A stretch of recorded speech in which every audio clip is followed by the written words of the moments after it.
Orlando, Brooklyn, Milwaukee. Your last 3 regular season Cavs games. And then we'll see what shakes out for them postseason, as they've had a bit of a slide second half of this season. 1 week from, I'm still behind a week. This Thursday is going to be the Guardians season opener. And so WMMS is going to be airing that. We're your FM flagship for the Guardians. That's a 4:10 first pitch in Kansas City against the Royals. So we'll have a very short show, a couple hours, and then we'll move over for the Guardians. And then a week from Friday, which is the 15th, the Guardians home opener. They'll play the San Francisco Giants. We'll be doing this show live downtown. We'll tell you where very soon, so you can come by and say hello. But that's how the beginning of your Guardian season is going to shake out. This Thursday in Kansas City, live on MMS at 4:10.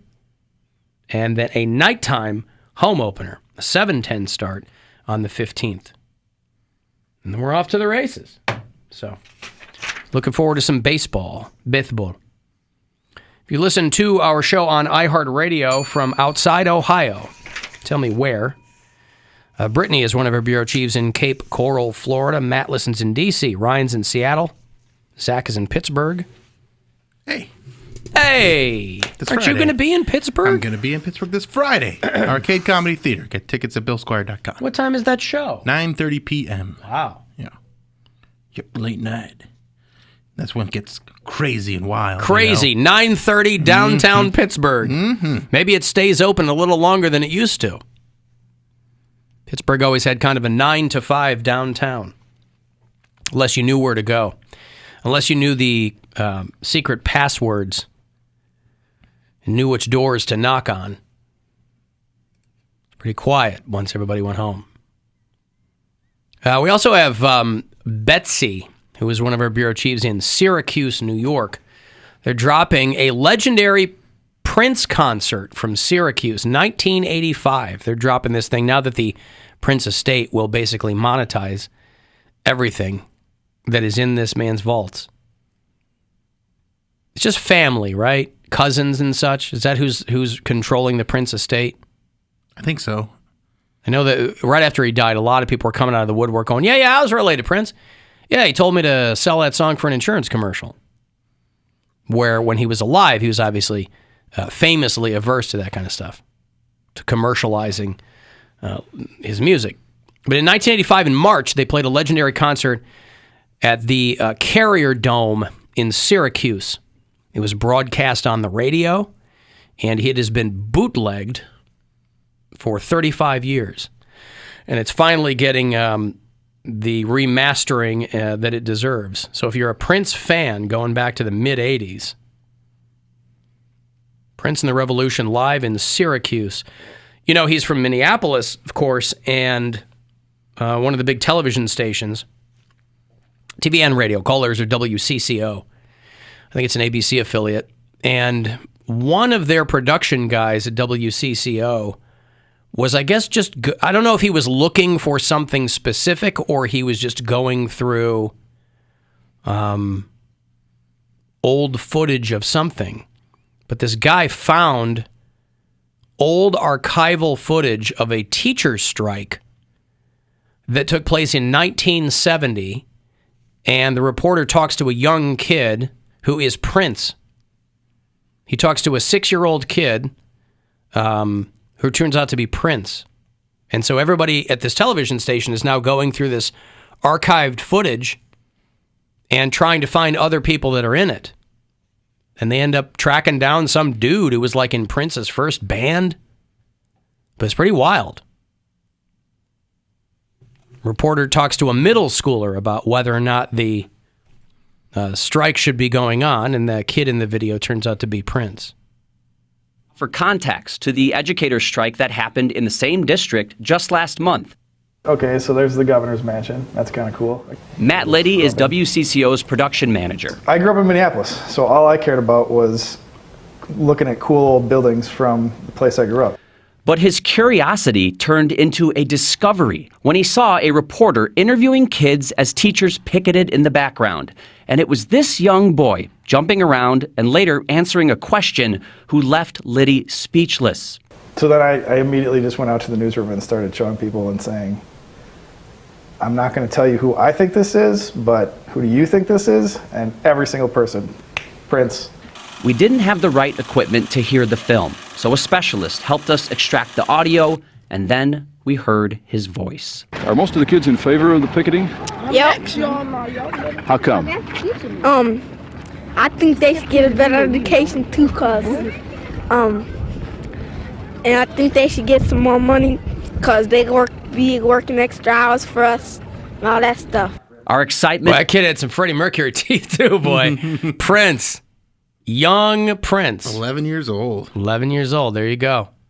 And so then they go on this journey in this package for this Minneapolis television station of trying to find people who might have known, other people in the footage.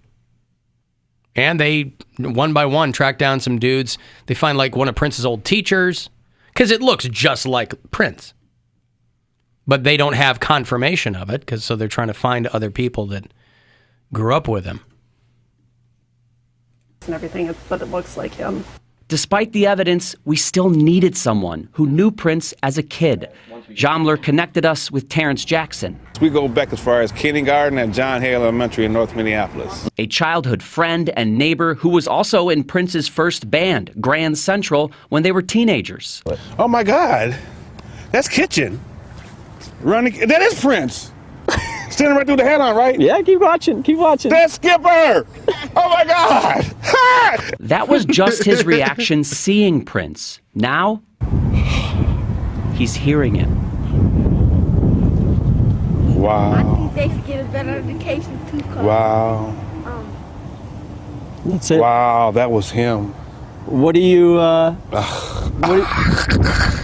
I'm like blown away and I'm totally blown away. Wiping away He almost tears. said flabbergasted. Like, wait. I'm blacking on TV. I can't say flabbergasted. I'm totally. What's the matter with flabbergasted? That's a great word. Underused. I am I'm blown Amazing. away. It's amazing. I went to, but that would be weird if you look back and, you were in the video too because you were 11 and you're like, yeah, that's Prince. But Prince, of course, you might have heard, passed away.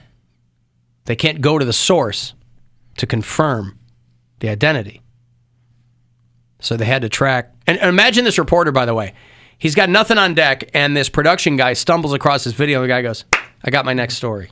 We got our story. I fell ass backwards into this, and it's of local interest, and it's... I think nationally, though, people... Yeah, it's an interesting thing, yeah. People like to see uncovered footage, and it's, it's a short little thing, but it's interesting and kind of cute. Now, they did call the segment The Little Prince. Jackson was suddenly flooded with memories. But he was already playing guitar and keys by then, phenomenally. As far as I can remember, music became our sport. He was athletic, I was athletic, but we wanted to compete musically. Jackson's wife, Rhoda, grew up right alongside them. It's just equally flabbergasted. That's amazing. Amazing to see him. Jackson's wife, Rhoda, grew up right alongside them. It's just amazing to see him, that small, that young, and hear his voice. Yep. Our mystery regarding one of the most mysterious men in music was solved. That's Prince, a.k.a. Skipper to the North Side. And I think just seeing... They called him Skipper on the North Side. I wonder if he would have tried to suppress that while he was alive. I wonder if anybody still knew him as Skipper. You get internationally famous, As and Prince, you yeah. leave behind. Well, I mean that's his name, but Right. but you leave behind the people that you grew up with. Yeah, but he... As we all have done, Bill. Right, but he also stayed in Minneapolis, so maybe he's got more of a connection to those people than someone that moves to like L.A. or New York or something. Maybe so. But as we all have tried to do, as we have become more prominent, we have given our lives, you and me and Poundcake, we've given our lives to leaving our childhood friends in the dust. Right? Yes. The losers who wanted nothing to do with us. And even the people who did want the people who mocked us. The people who gave us a hard time, right? Leave them in the dust. Cut them out like the cancers that they were. They call me up so often. How you like me now? What? They reach out to me every so often, tell me how great I'm doing, and I'm just like, ha! And then I block them. Do you remember them? Yeah. And you guys are local. Yeah. I don't even have to worry about that. You know, but when I was at home, oh my God, the floodgates open. I was like, no, thank you. Thank you. Who called me names, threw the basketball at my head, and now all of a sudden now they're like, wow, I was driving home the other day and I heard you on the radio. Can't believe it. I'm like, I can't, bitch. And then I don't talk to them no more. Like, how you like me now? Be careful who you bully. Be careful. Now, obviously, I'm about to throw a basketball at your head. I was going to say, Poundcake having a basketball repeatedly thrown at his head, that explains a lot. That fills in some gaps. They were awful. So that person did leave a lasting impression on your broadcasting career. They were awful to me for no reason. They had a reason. No, I was nice. Nobody does anything for no reason. They had a reason. You were too nice. Nah. Why you get bullied because you're too nice? That's just mean. Yeah, but that's kids. I mean, there's a difference between being nice and being kind. Nice is like when you're trying to be a people pleaser. Kind is just like, you're nice. But kids don't make that distinction. Well, what would you say? Am I nice or am I I don't know what you were like when you were a kid. I bet you were crazy annoying as a kid. And so you were you were fodder for bullies. Fine. Right? What's the line from the movie? You're ice cream for psychos. I mean, all the bullies' friends, all their girlfriends became my friends, so that didn't help at all. Because they were like, why are you hanging out with Cody? I'm like, he's really nice.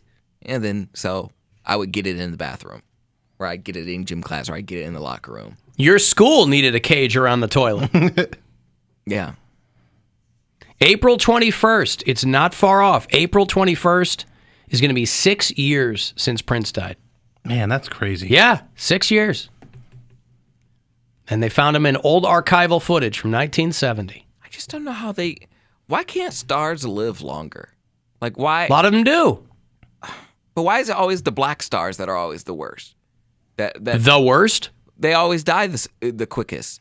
Like Whitney Houston, Michael Jackson. Well, it's not. They didn't die of natural causes. But I don't want to hear this drug addiction stuff because Taylor Hawkins just died at 50 because of drugs. But he wasn't the size. He didn't have the same magnitude of star. No, but Michael Jackson, Prince, and Whitney Houston did. You're not talking about magnitude. You said black stars.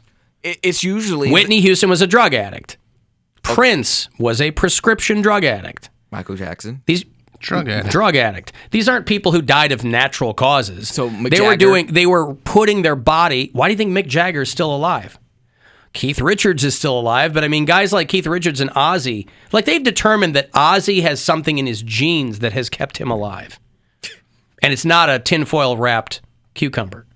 There's something genetic with Ozzy because it used to be a joke. Oh my God, I guess Ozzy can do anything. And then they were like, maybe there's something there. He actually can, yeah. Yeah, they've done like medical tests on Ozzy, and they're like, there's something going on where things that might kill a lesser person, he is alive. Wow, okay. I mean, in general, culturally, that, economically, and so, life expectancy is lower for black men. But that's because of a whole host of reasons. But if you're talking about celebrities, depends on what you've got at your disposal. And the people you're referencing were all drug addicts. So if you live that kind of life and you happen to thread the needle for a while, one day your heart will just stop. Yeah. Because of all the Tom stuff Petty. you did as a young man. Who? Tom Petty. Well, he was like actively doing heroin though, too. Yeah. Got him. There's just, if you're using drugs, and a lot of celebrities use drugs. And that's why there's so many that pass away early. Suicide or drug-induced suicide or hallucinate. Chris Cornell. I don't think he meant to kill himself. Chester Bennington. Chester Bennington, yeah. That's got to be coming out in 5 years? Chester Bennington? Yeah, 4 or 5 years, I think. Chester Bennington died July 20th, 2017. Yeah, it's almost 5 years. Yeah. Wow. Stevie Wonder is 71 years old. Stevie Wonder is alive. Steve Wonder's incredible. Did you call him Steve Wonder? Steve Wonder, yes. We're on that kind of a basis. Steve Wonder. No, it's Stevie Wonder. He's little Stevie Wonder. I like old Stevie Wonder. I mean, it's all good, but... you want Talking Book, and you want... For Once in My Life. And his name's not even Steve. It's Steveland. That's Is it really? Yeah. I did not know That's the flex. Steveland. Is you go by Stevie. They're like, hey, Steve. Nope. You got to call me either Steveland or Stevie. You don't meet a lot of Stevelands. But I like that No, name. you don't. I like that name. I wonder if it'll come up some other time. Yeah. Alan, I was in a recording session with Mac Miller and told him the Prince died. He was also flabbergasted. I then had to ask him to pay his bill as they had overstayed their welcome by 24 hours. I'll tell you what, studio life, it's not an easy life. And then what happened to him? What about Bill Cosby, Poundcake? Well, he was drugging other people. He wasn't taking drugs. Right, I'm just saying. I mean, natural causes hadn't even done him in. Right, okay. Have you watched that documentary yet? The Kamau Bell documentary? Yeah, I watched it. Oof. I don't really have any interest in it. You don't really learn anything. It's seeing these women tell the stories that are really just takes it to another level, though. No, because I don't have Isn't it on HBO? What's it on? Showtime. Yeah, I don't have Showtime. Showtime. We need to talk about Cosby. Yeah. I feel like it'd be good, though. Get Showtime, do a free trial, watch it. It's only 4 episodes. That'd be a good one for your podcast, because I know you like talking about that kind of stuff. Because I talked about the R. Kelly. Well, yeah. What do you do? Your comfort viewing is surviving R. Kelly. Why not watch the Cosby documentary? But then you have good... I don't even want to say good takes. You have pound takes on these situations that I would never come up with. So when you watch something like that and comment on it, I never would ever think of the stuff that you think of in those situations. What do I think? Yeah, but also Poundcake doesn't. You don't really have a connection to Cosby, do you? Not at all. You're too young for the sitcom. No. You're way too young for the stand-up. You don't have. My brother watched the Cosby Show. Right, but you didn't. I would sit with him. I just didn't understand it. I didn't get it. I didn't understand. That's what I mean. Like R. Kelly, you have a vested interest in R. Kelly. Mm-hmm. Bill Cosby doesn't really mean anything to you, does he? Nope, not at all. Yeah. I really don't care. I mean, when I was a kid, I was way into Bill Cosby. And then I got older, and I was like, oh, this isn't that good. But as a kid, I ate it up. I still think he's very funny. I can't enjoy it anymore. But I mean, the Cosby Show was so funny. Okay. But yeah, and that might also be why your take is so different on it, is because you don't have that connection. So you might just think he's a dirtbag, but you also learn about a lot of the other stuff that he did. He's a proponent for education, and he was the reason that there were black stuntmen. Yes, you can be more than one thing. Yeah. People pretend oh, if you're a pervert, you can't be you can't be educated. You have to be ignorant. You have to be a bigot. No, that's how perverts. I don't think anyone says that. It's just that pervert will take precedence over every other label you've ever. Yeah, true. But how people perv is the hardest word to wash off. Well, just like how people talk about Michael Jackson, they're like, oh, I don't believe he could ever do anything like that. I'm like, well, anyone is capable of anything. He could be the greatest star of all time and all this, and he could also do what he was accused of. He can be both things, but because... Yeah, but you still say alleged when you talk about Michael Jackson touching kids. Because I don't care if he did or not. I still listen to music. I have to save my public face, Alan, all right? That's not a good... Well done. Not a good PR move to say you publicly support Michael Jackson, but I'm going to still listen to some stuff. Oh, great. Here come the Prince tributes. It's Brian. I'm not dead yet. Ha ha.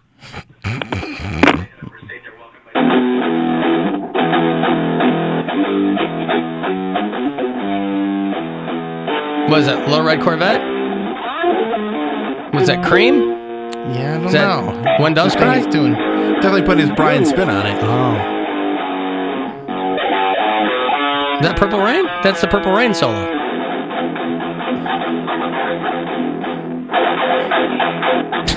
Raspberry Beret right there. When's Brian's Grammy forthcoming? This guy gets snubbed all the time. Best rock solo artist. I mean, they're going to get him in the pre-telecast, but throw him a bone. I got a break. You want to go see, speaking of guitarists, Joe Satriani. Holy cow. Try beating that guy. Satriani is back on the road. He's going to play MGM Northfield Park on